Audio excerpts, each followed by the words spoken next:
হ্যাঁ, বিসমিল্লাহির রহমানির রহিম। আসসালামু আলাইকুম। আশা করি সবাই ভালো আছো। দেখো, আমি তোমাদেরকে অনলাইন ক্লাসে রাসায়নিক পরিবর্তন পড়াচ্ছিলাম। আজকে সেই রাসায়নিক পরিবর্তন অধ্যায়টা শুরু করব। দেখো,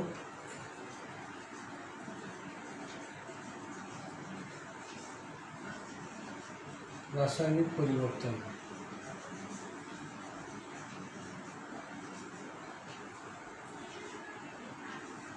চতুর্থ অধ্যায়।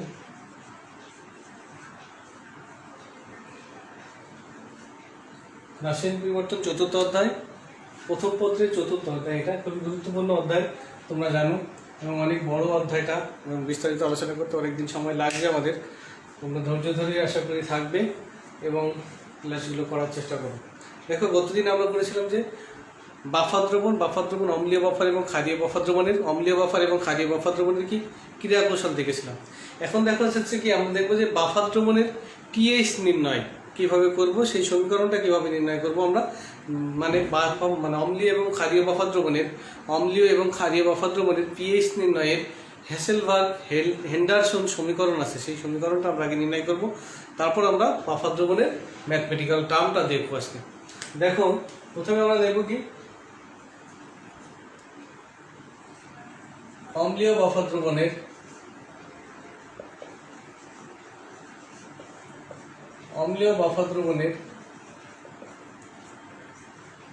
পিএইচ নির্ণয়ের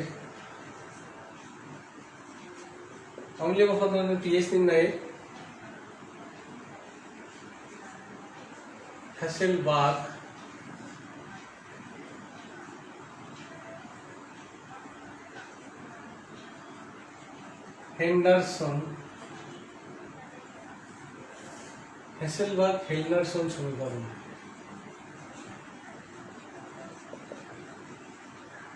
অম্লীয় বাফার দ্রবণের পিএইচ নির্ণয়ের হ্যাসেলবার্গ হেন্ডারসন সমীকরণ আমরা এখন দেখব যে অম্লীয় বাফার দ্রবণের পিএইচ নির্ণয়ের হ্যাসেলবার্গ হেন্ডারসন সমীকরণটা কীভাবে আসে।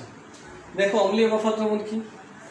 মৃদু অম্ল এবং ওই অম্লের মিশ্রিত দ্রবণকে আমরা অম্লীয় বাফার দ্রবণ বলছি। মৃদু অম্ল এবং ওই অম্লের মিশ্রিত দ্রবণকে আমরা অম্লীয় বাফার দ্রবণ বলছি। যেমন দেখো, CH3CH ও CH3COO Na এর মিশ্রিত দ্রবণ হলো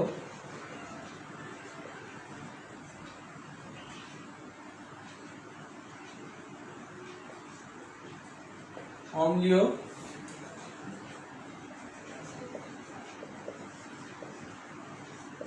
অ্যাসিটিক অ্যাসিড ও সোডিয়াম অ্যাসিডের মিশ্রিত দ্রবণ হলো অম্লীয় বাফার দ্রবণ। দেখো, অম্লীয় বাফার দ্রবণে অ্যাসিটিক অ্যাসিড কি খুবই সামান্য পরিমাণ দিয়ে দিতে হয়।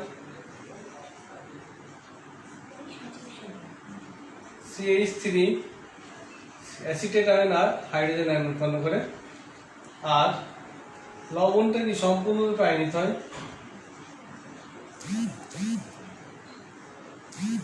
অ্যাসিটেট আয়ন আর সোডিয়াম আয়ন উৎপন্ন করে, অ্যাসিটেট আয়ন এবং সোডিয়াম আয়ন তৈরি করে।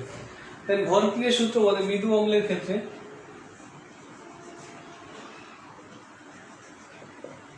ভর ক্রিয়ার সূত্র মতে আমরা কি জানি, অ্যাসিডের বিয়োজন দ্রব্য K হচ্ছে কি উৎপাদ আয়নের মোলার ঘনমাত্রা কিন্তু হচ্ছে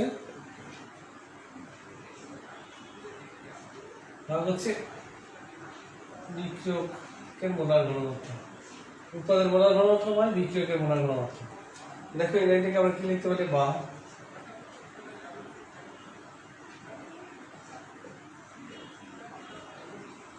অ্যাসিটেট আয়ন গুণ H+ আয়ন লেখা যায় K into CH3COOH, K into CH3COOH। এখান থেকে আমরা লিখতে পারি বা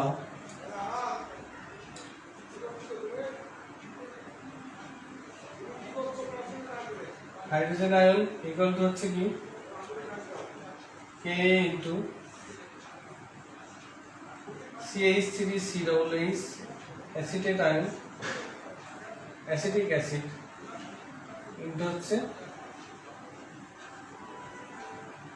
অ্যাসিটেট আয়ন। দেখো এখানে একটা কথা আছে যে আমরা জানি কি এই অ্যাসিটিক অ্যাসিড খুব সামান্য পরিমাণ বিয়োজিত হয়, অ্যাসিটিক অ্যাসিড কি খুব সামান্য পরিমাণ বিয়োজিত হয়। আবার দেখেছি সোডিয়াম অ্যাসিটেটের প্রভাবে যেহেতু সোডিয়াম অ্যাসিটেট কি সম্পূর্ণরূপে আয়নিত হয়ে অ্যাসিটেট আয়ন সোডিয়াম আয়ন উৎপন্ন করে।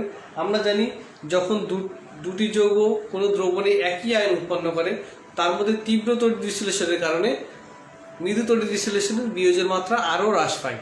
দেখো এখানে কি সোডিয়াম অ্যাসিটেট হচ্ছে তীব্র তড়িৎ বিশ্লেষণে সম্পূর্ণরূপে আয়নিত হয়, অ্যাসিটেট আয়ন উৎপন্ন করে। আর অ্যাসিটিক অ্যাসিড কি মৃদু অম্ল আংশিক বিয়োজিত হয়ে অ্যাসিটেট আয়ন আর হাইড্রোজেন আয়ন তৈরি করে, অ্যাসিটেট আয়ন এবং হাইড্রোজেন আয়ন তৈরি করে। এখন খেয়াল করো এই সোডিয়াম অ্যাসিটেটের প্রভাবে এই অ্যাসিটেট আয়নের প্রভাবে অ্যাসিটিক অ্যাসিডের বিয়োজন মাত্রাটা আরও হ্রাস পায় বা আরও কমে যায়। তার মানে কি এই অ্যাসিটিক অ্যাসিডের ঘনমাত্রাকে আমরা অম্লের প্রাথমিক ঘনমাত্রা হিসেবে চিহ্নিত করতে পারি।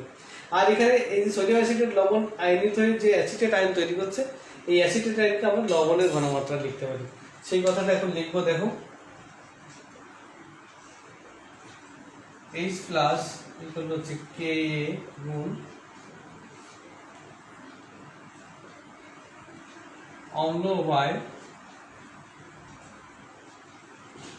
লবণের ঘনমাত্রা। তাহলে উভয় পক্ষকে যদি লগ দ্বারা গুণ করে দিই তাহলে লগ অফ H প্লাস উভয় পক্ষকে লগ দ্বারা গুণ করে log of K plus log of অম্ল বাই লবণ। দেখো লগ দ্বারা গুণ করলে এখানে গুণ থাকলে এটা প্লাস হয়ে যাচ্ছে। একবারে দেখো আমরা লিখতে পারি এবার বা লগ মাইনাস অম্ল যদি গুণ করি minus log of hydrogen ion equal to হচ্ছে মাইনাস লগ অফ কে।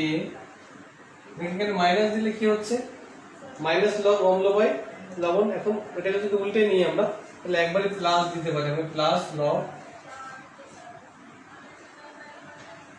লবণ বাই অম্ল, একবারে প্লাস দিয়ে আমরা লবণ বাই অম্ল লিখতে পারি। তাহলে এটা সমান সমান হচ্ছে কি পিএইচ, অতএব পিএইচ ইকুয়াল টু হচ্ছে, আর এটা সমান সমান লিখতে পারি মাইনাস লগ কে সমান সমান হচ্ছে পিকে প্লাস লগ লবণের ঘনমাত্রা বাই অম্লের ঘনমাত্রা। এটাই হচ্ছে যে অম্লীয় বা দ্রবণের পিএইচ নির্ণয়ের সমীকরণ হচ্ছে এটা। পিএইচ ইকুয়াল হচ্ছে পিকে প্লাস লগ লবণের ঘনমাত্রা বাই অম্লের ঘনমাত্রা। এখান থেকে আমরা অম্লীয় বা দ্রবণের এই সূত্র থেকে আমরা কি অম্লীয় বা দ্রবণের পিএইচ নির্ণয় করতে পারি খুব সহজেই। ঠিক আছে, আমরা আরো একবার রিভিউ করছি, তোমরা দেখো যে অম্লীয় বা দ্রবণ হচ্ছে মৃদু অম্ল এবং এই অম্লের মিশ্রিত দ্রবণ হলো অম্লীয় বা দ্রবণ। মৃদু অম্ল কি খুব সামান্য পরিমাণে বিয়োজিত হয় আর লবণটা কি তীব্র তড়িৎ বিশ্লেষণ সম্পূর্ণরূপে আয়নিত হয়। তাহলে ভর ক্রিয়ার সূত্র মতে আমরা এই অ্যাসিডের বিয়োজন থেকে বিয়োজন দ্রব্য কে সমান উৎপাদনের ঘনমাত্রা হয়, উৎপাদনের মোলার ঘনমাত্রা হয় বিক্রিয়কের মোলার ঘনমাত্রা।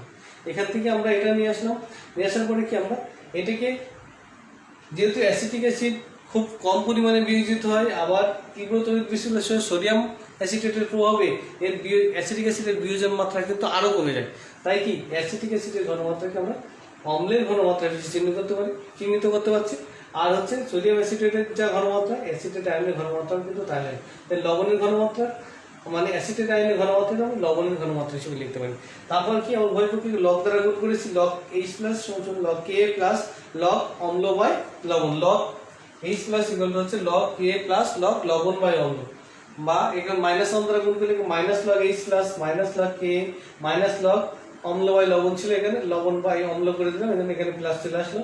আর মাইনাস লগ এইচ প্লাস সমান কি মাইনাস লগ এইচ প্লাসের ঘনমাত্রা মোলার ঘনমাত্রা minus log of H plus, এটা হচ্ছে পিএইচ।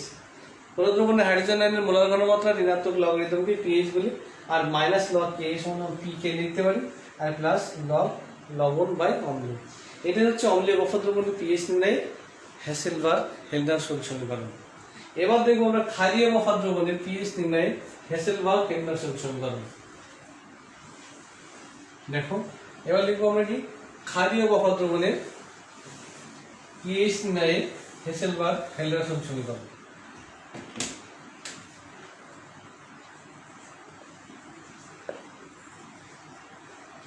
ক্ষারীয় বফর দ্রবণের পিএইচ নির্ণয়ের হেসেলবার্গ-হেন্ডারসন সমীকরণ। দেখো এখানে অ্যামোনিয়াম হাইড্রোক্সাইড ও অ্যামোনিয়াম ক্লোরাইডের মিশ্রিত দ্রবণ হলো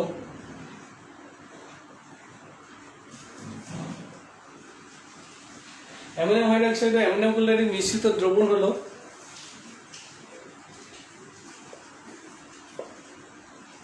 ক্ষারীয় বাফার দ্রবণ। অ্যামোনিয়াম হাইড্রোক্সাইড ও অ্যামোনিয়াম ক্লোরাইডের মিশ্রিত দ্রবণ হলো ক্ষারীয় বাফার দ্রবণ। দেখো অ্যামোনিয়াম হাইড্রোক্সাইড ও অ্যামোনিয়াম ক্লোরাইডের মিশ্রিত দ্রবণ হচ্ছে ক্ষারীয় বাফার দ্রবণ। মৃদু ক্ষার এবং ওই ক্ষারের লবণের মিশ্রিত দ্রবণকে আমরা ক্ষারীয় বাফার দ্রবণ বলছি। এখন দেখো অ্যামোনিয়াম হাইড্রোক্সাইড খুব সামান্য পরিমাণ বিয়োজিত হয়, ammonium ion plus hydroxyl ion তৈরি হচ্ছে। আর অ্যামোনিয়াম ক্লোরাইডকে তীব্র তড়িৎ বিচ্ছুরণের সময় কি হয়, সম্পূর্ণরূপে আয়নিত হয়ে যায় অ্যামোনিয়াম আয়ন আর ক্লোরাইড আয়ন। দেখো সময়ের প্রভাব কিন্তু এখানে কাজ করে। মৃদু তড়িৎ বিশ্লেষণ অ্যামোনিয়াম হাইড্রোক্সাইড, তীব্র তড়িৎ বিশ্লেষণ অ্যামোনিয়াম ক্লোরাইড, দুটোই কি একই আয়ন অ্যামোনিয়াম আয়ন তৈরি করে, এখানে বলে সময়ের প্রভাব ঘটে। এই তীব্র তড়িৎ বিশ্লেষণের কারণে মৃদু তড়িৎ বিশ্লেষণের বিয়োজন মাত্রা কিন্তু আরো কমিয়ে দেয়, মানে ক্ষারের বিয়োজন মাত্রাটা অনেকটাই কমে যায়। তাহলে এই ভর ক্রিয়া সূত্র মতে ক্ষারের ক্ষেত্রে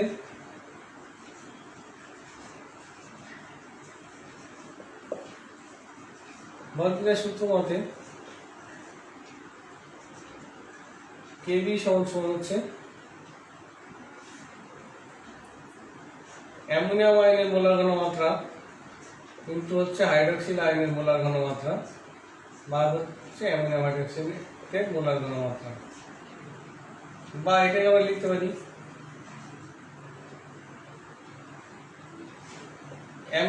অ্যামোনিয়াম আয়ন মোলার ঘনমাত্রার গুণ হাইড্রক্সিল আয়নের মোলার ঘনমাত্রা সমান Kb ইনটু হচ্ছে অ্যামোনিয়াম হাইড্রক্সাইডের মোলার ঘনমাত্রা NH4OH এর মোলার ঘনমাত্রা।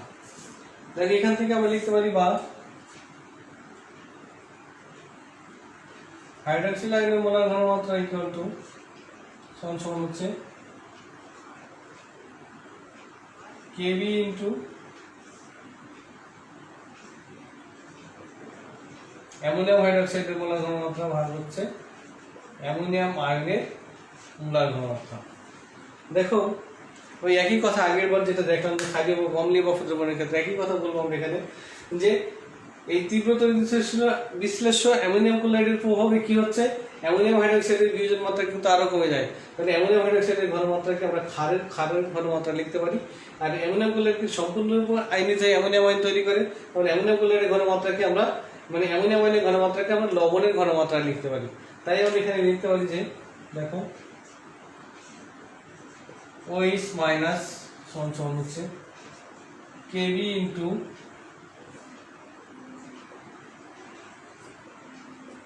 ক্ষারের মোলার ঘনমাত্রা বাই হচ্ছে লবণের মোলার ঘনমাত্রা, লবণ ক্ষারের মোলার ঘনমাত্রা হবে লবণের ঘনমাত্রা। এখন উভয় পক্ষে যদি লগ নিই,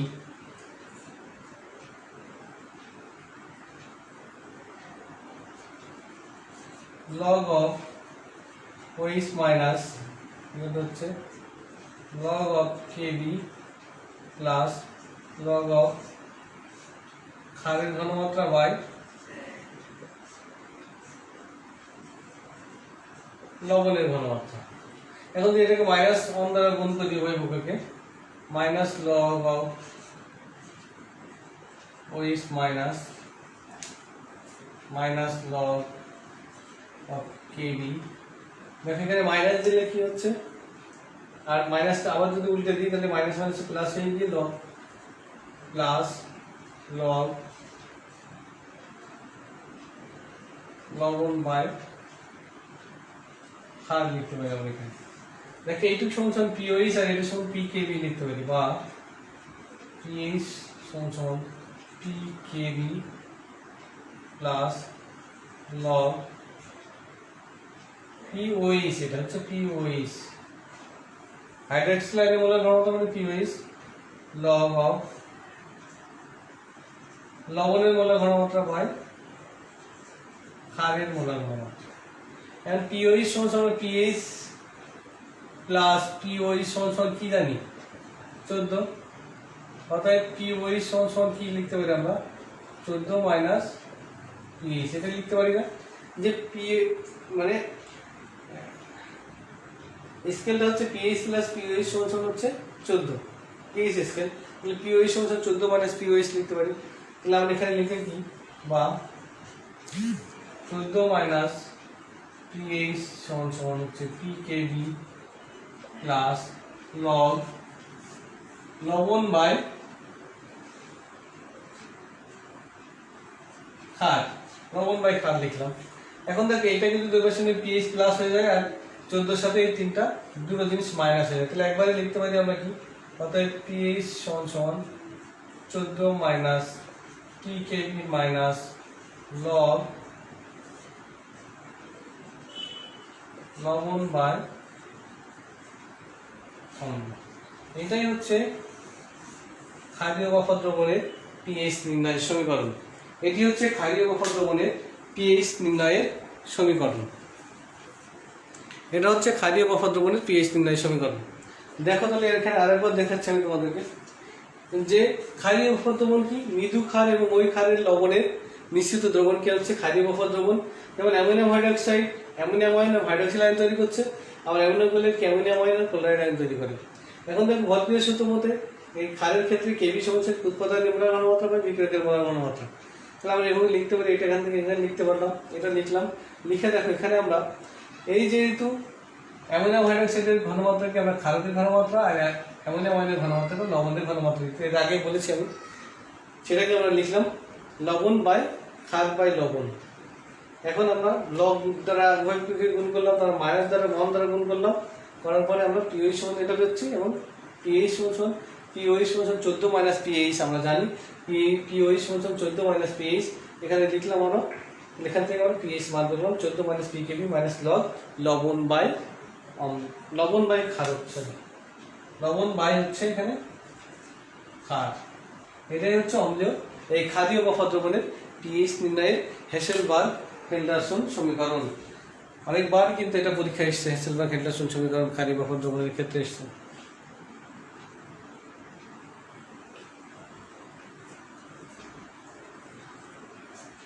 এবার দেখো আমরা একটা ম্যাথমেটিক্যাল টার্ম দেখবো।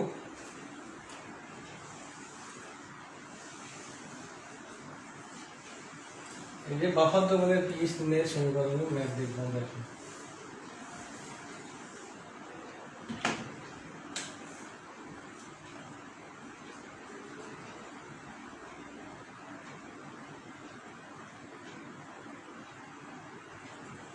দেখো অম্লীয় বাফার দ্রবণের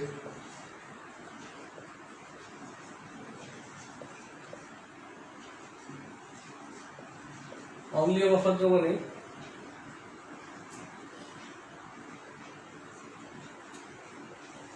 COO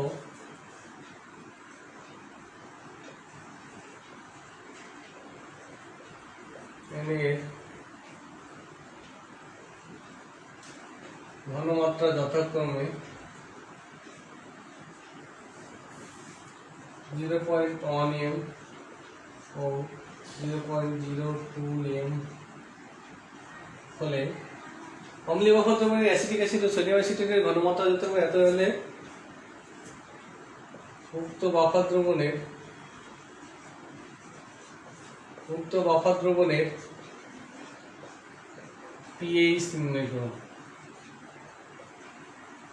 উক্ত বাফার দ্রবণের পিএইচ নির্ণয় করো, যেখানে কে সমান হচ্ছে 1.8 × 10⁻⁻5 এটা দেওয়া আছে। অম্লীয় বাফার দ্রবণের ক্ষেত্রে পিএইচ নির্ণয়ের ক্ষেত্রে এটা করতে হবে। এখন আমরা জানি কি, আমরা জানি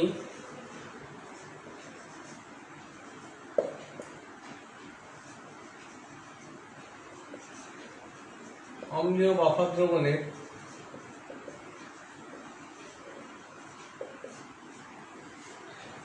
দ্রবণের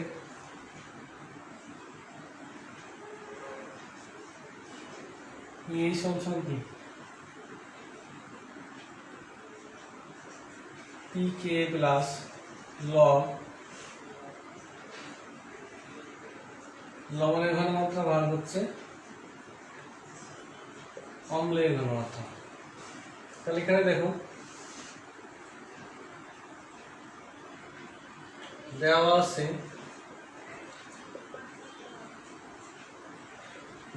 যে কে অ্যাসিডের বীজের দৈর্ঘ্য কেমন 1.8 × 10⁻⁻⁵। লবণের ঘনমাত্রা মানে অ্যাসিটিক অ্যাসিড সোডিয়াম অ্যাসিডের ঘনমাত্রা 0.02 m। আর হচ্ছে লবণের অম্লের ঘনমাত্রা হচ্ছে CH3COOH 0.1 m।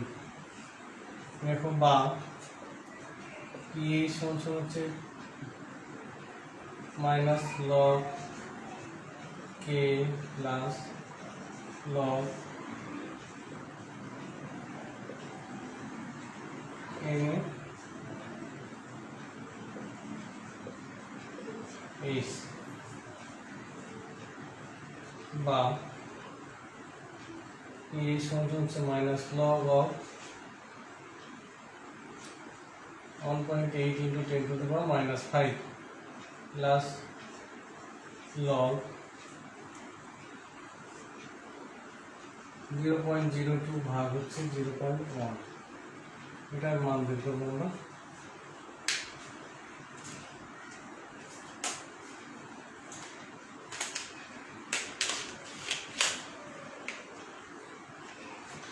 Minus log 1.8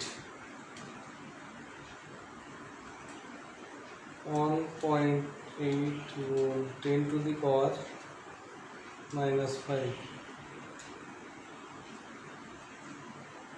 4.74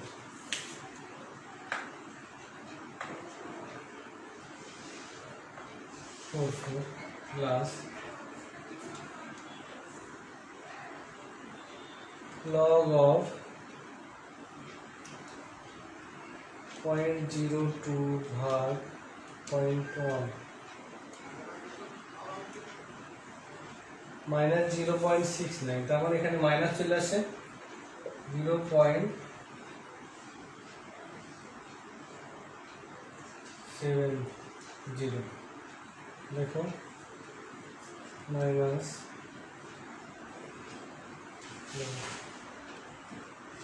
plus 4.04 এটা হচ্ছে অম্লীয় পদার্থ বলে pH নির্ণয়। খুবই সহজ কিন্তু, এবং তোমাদের করা আছে, এটা তোমরা বাসায় প্র্যাকটিস করবে এবং ম্যাথমেটিক্যাল টার্মগুলো তোমরা দেখবে বাসায়। আরও কিছু ম্যাথ আমি নেক্সট দিন করাবো। ভালো থাকো সবাই, সুস্থ থাকো, খোদা হাফিজ।